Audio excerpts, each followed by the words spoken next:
کیا تم نے کبھی کسی ایسے انسان کے بارے میں سنا جس کی زبان کاٹ دی گئی ہو، مگر پھر بھی اس کی آواز، اس کا پیغام زمین و آسمان تک گونجتا رہا؟ جسے سولی پر چڑھایا گیا، نیزہ مارا گیا، مگر اس کے لبوں کی مسکراہٹ نہ بجھی۔ کیا تم نے سنا کہ حضرت علی کے رازدان حضرت میسم تمار کا دردناک لرزہ خیز اور ایمان کو ہلا دینے والا واقعہ، جسے خود مولا علی نے برسوں پہلے بتا دیا تھا، آج تم سننے والے ہو اس شہید کی کہانی، جس کی زبان کٹی مگر حق نہ روکا۔ سنو، غور سے سنو، دلوں کو سکون دینے والی عبادت سے اس کہانی کا آغاز کرتے ہیں۔ آئیے سب مل کر ایک مرتبہ درود پاک پڑھتے ہیں۔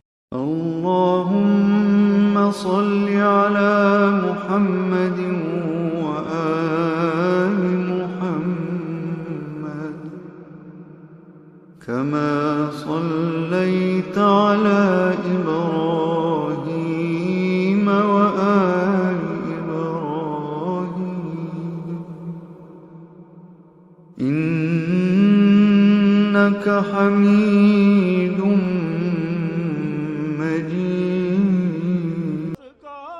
یہ صرف ایک قصہ نہیں، یہ حق کی جیتی جاگتی تاریخ ہے۔ حضرت میسم تمار مکمل حالات زندگی اور شہادت کا واقعہ۔ ابتدائی زندگی۔ حضرت میسم تمار فارس، ایران کے رہنے والے تھے۔ اب کوفہ آئے تھے اور غلامی کی حالت میں تھے۔ حضرت علی نے آپ کو خریدا، آزاد کیا اور اپنا شاگرد بنا لیا۔ اسلام قبول کرنا۔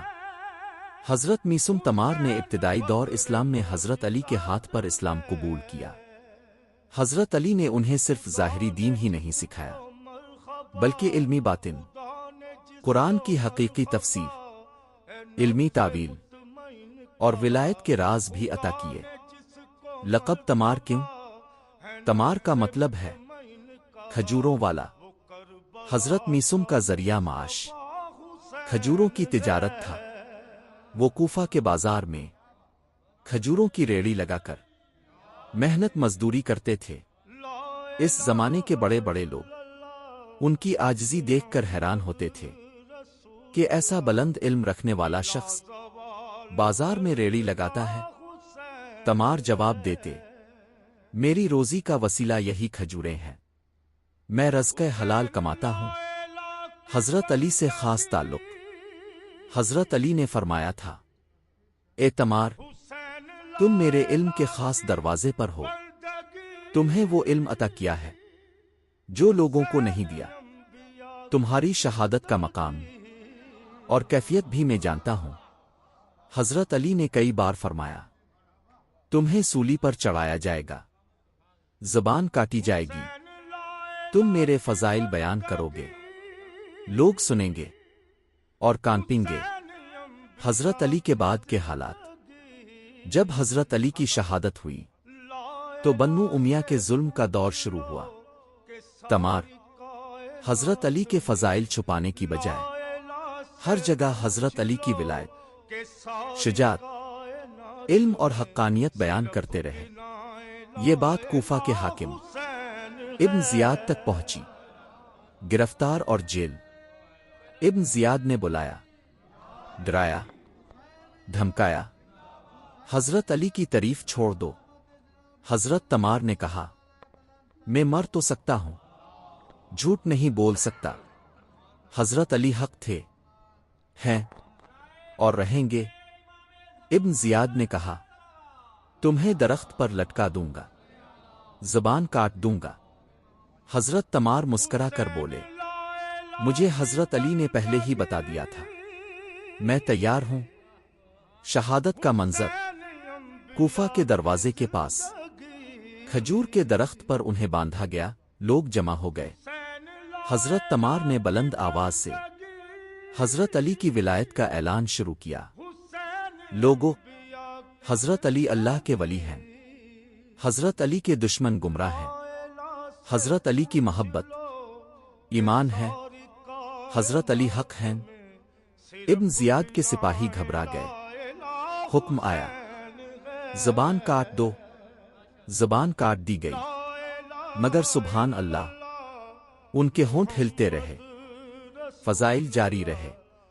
آخرکار نیزہ مار کر شہید کر دیا گیا، لیکن ان کی پیشگوئی، حضرت علی کی کہی ہر بات سچ ہوئی۔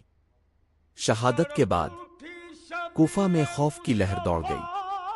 لوگ کہتے تھے، یہی وہ کھجور کا درخت ہے جس کا ذکر حضرت علی نے سالوں پہلے کیا تھا۔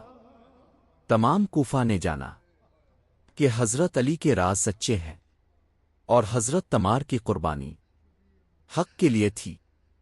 حضرت تمار کی فضیلت حضرت امام حسین نے فرمایا، حضرت تمار ہم اہل بیت کے رازدان تھے۔ امام جعفر صادق فرماتے ہیں، حضرت کے علم کے برابر اگر لوگوں کو علم ہوتا تو وہ ہلاک نہ ہوتے۔ سبق، حق کے راستے میں جان کی قربانی بھی معمولی چیز ہے۔ زبان کاٹی گئی، مگر حق بند نہ ہوا۔ حضرت علی کی ولایت چھپائی نہ جا سکی۔ علم ولایت کے وارث حضرت تمار جیسے لوگ ہی تھے۔ حق بولنے کی قیمت جان دینی پڑتی ہے، مگر تاریخ ہمیشہ یاد رکھتی ہے۔ یہ تاریخ کا پہلا ایسا شہید تھا جس کی زبان کاٹ دی گئی، مگر ولایت حضرت علی کا اعلان در و دیوار تک پہنچ گیا۔ آج بھی کوفہ کی زمین گواہ ہے کہ حضرت علی کا چاہنے والا کبھی خوفزدہ نہیں ہوتا۔ آپ کو یہ ویڈیو پسند آئی ہو تو اسے لائک اور اپنے دوستوں کے ساتھ شیئر کرنا نہ بھولیں، اور ہاں، ہمارے چینل کو سبسکرائب کریں جس سے آپ ایسی مزید دلچسپ ویڈیوز سب سے پہلے دیکھ سکیں۔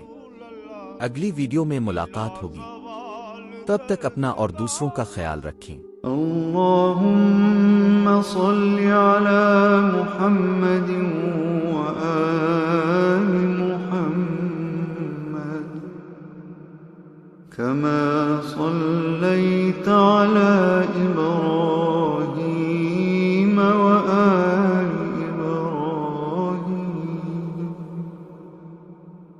إنك حميد